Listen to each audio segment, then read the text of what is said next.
Assalamualaikum warahmatullahi wabarakatuh. Ketemu lagi di channel kesayangan Anda berbagi ilmu sholawat. Apa kabar teman-teman semuanya? Semoga sehat selalu, rezeki lancar, dan tetap semangat. Sebelum video kita lanjut, alangkah baiknya, yang baru bergabung jangan lupa like, subscribe dan nyalakan lonceng notifikasinya, biar gak ketinggalan video-video terbaru dari kami. Terima kasih.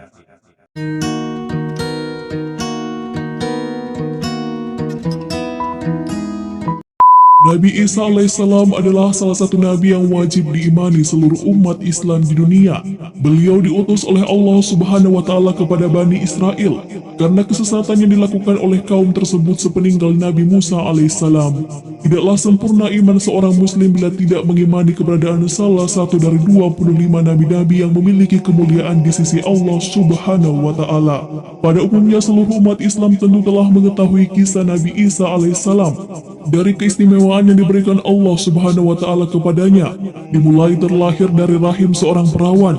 Banyaknya mukjizat yang Allah berikan seperti menyembuhkan penyakit, hingga pada akhirnya menjelang akhir zaman Nabi Isa alaihissalam akan kembali turun ke bumi untuk membunuh Dajjal, musuh umat muslim yang paling ditakuti karena kehebatan fitnahnya. Namun tahukah Anda mengapa justru Nabi Isa alaihissalam lah yang ditugaskan Allah Subhanahu wa taala untuk membunuh Dajjal? Mengapa bukan Nabi Muhammad SAW yang secara syariat sebagai junjungan seluruh umat muslim di dunia? Nah, berikut alasan Allah Subhanahu wa taala menugaskan Nabi Isa alaihissalam. Tapi sebelum lanjut, jangan lupa klik tombol subscribe, like, dan lonceng notifikasi kalian untuk mendukung channel ini agar terus menyiarkan syiar Islam.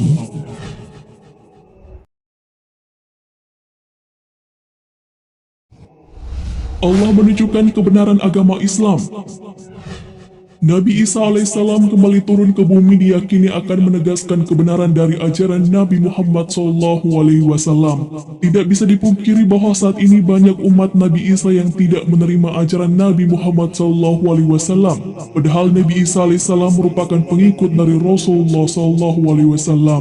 Al-Bagawi menceritakan dalam tafsirnya bahwa ketika Isa alaihissalam mendatangi Baitul Maqdis, di mana orang-orang sedang bersiap sholat asar, maka imam di masjid itu mundur dan menyuruh Isa untuk maju. Namun Nabi Isa enggan dan ia tetap sholat di belakang imam dengan syariat Nabi Muhammad SAW. Kami telah mendapatkan riwayat dari Nabi SAW. Sungguh hampir dekat waktunya turun di tengah-tengah kalian Isa bin Maryam sebagai hakim yang adil. Ia akan menghancurkan salib, membunuh babi, menghilangkan jizyah, upeti karena kafir zimmi sudah tidak ada lagi, semuanya muslim. Akan dihancurkan seluruh agama di zaman beliau kecuali Islam. Hadis riwayat Bukhari.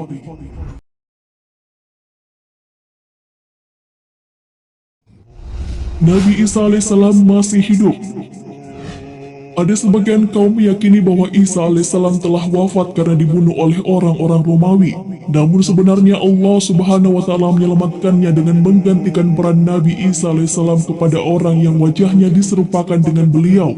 Sedangkan Nabi Isa alaihissalam sendiri diangkat ke langit atas izin Allah Subhanahu wa taala. Karena ucapan mereka orang Yahudi, sesungguhnya kami telah membunuh Al-Masih, Isa putra Maryam, Rasul Allah.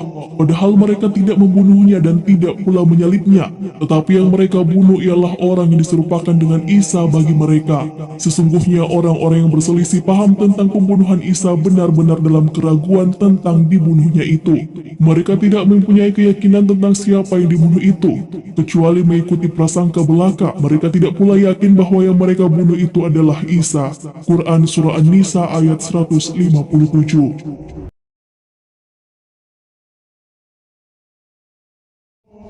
Menegaskan kemuliaan Nabi Muhammad SAW. Banyak yang beranggapan bahwa Nabi Isa alaihissalam lebih mulia dibandingkan dengan Rasulullah SAW karena banyaknya mukjizat yang diberikan Allah kepada Nabi Isa alaihissalam.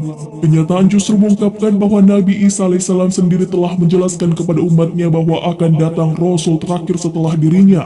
Nabi Isa alaihissalam sendiri merupakan pengikut Rasulullah. Bentuk penghormatan Nabi Isa alaihissalam kepada Rasulullah adalah dengan kabar yang diberikan Nabi Isa alaihissalam mengenai Nabi Muhammad sebagai penyempurna penyempurnaan ajaran yang telah beliau sampaikan kepada umatnya.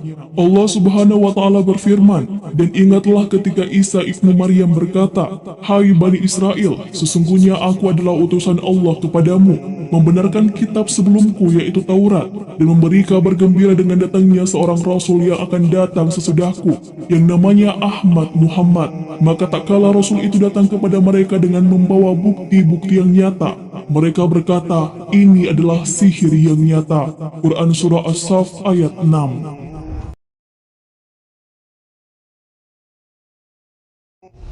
Telah dekatnya ajal Nabi Isa alaihissalam. Sebagaimana telah dijelaskan sebelumnya bahwa sebagian kaum beranggapan bahwa Nabi Isa alaihissalam telah wafat, padahal Nabi Isa alaihissalam akan wafat setelah melaksanakan tugas yang diberikan Allah Subhanahu wa Ta'ala menjelang akhir zaman. Lansiran dari questionislam.com menjelaskan bahwa Nabi Islam alaihissalam pada akhirnya juga akan mengalami kematian sebagaimana layaknya manusia. Namun kematian beliau akan tiba setelah membunuh Dajjal dan menegakkan keadilan bersama umat muslim di seluruh dunia. Beliau tinggal di bumi selama 40 tahun kemudian Allah wafatkan dan disalati kaum muslimin. Hadis riwayat Abu Daud, Ibnu Hibban. Sebagai muslim yang beriman tidaklah pantas bagi kita untuk membanding-bandingkan siapa nabi yang lebih hebat, karena semua nabi yang diutus oleh Allah Subhanahu wa Ta'ala mempunyai tujuan yang sama, yaitu mengajak bertauhid, mengagungkan kebesarannya.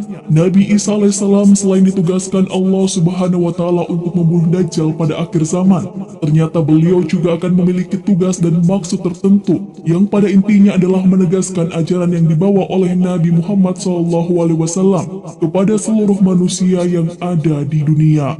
Wallahu a'lam bishawab.